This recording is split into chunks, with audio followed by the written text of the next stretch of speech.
Thank you, Senator Reed. And now it's my privilege and honor and pleasure to recognize two witnesses who have come forward to introduce our nominee.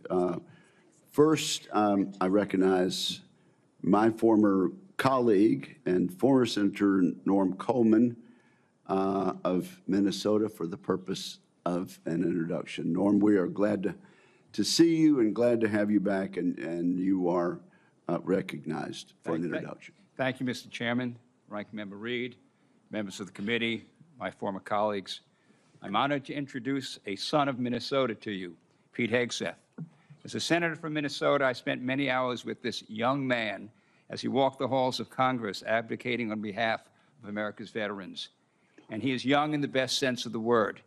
He is strong, focused, intelligent, incisive, a great listener, and is almost supernaturally energetic, just what we need in a Secretary of Defense in times of massive change.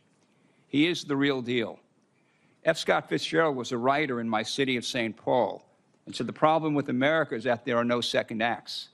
He was wrong. Pete was a brave soldier, has been an able communicator, and I believe is about to begin a great second act as our Secretary of Defense. He has struggled and overcome great personal challenges. Please don't give into the cynical notion that people can't change. We need the ones who can change to lead us, to be beacons of hope, and to remind us that grace can lead us home. 4 years ago, President Biden's nominee, Lloyd, a good and honorable man, received 97 votes on the floor of the Senate.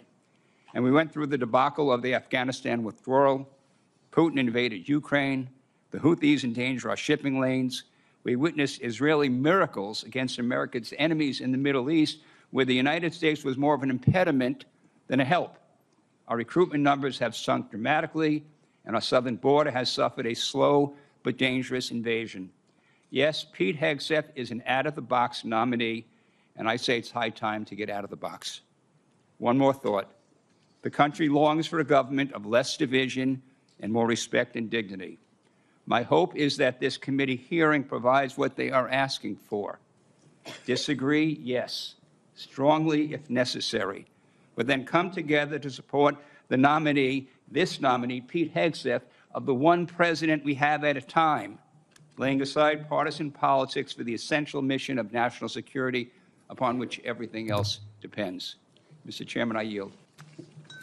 Thank you, Norm. I do appreciate that and appreciate your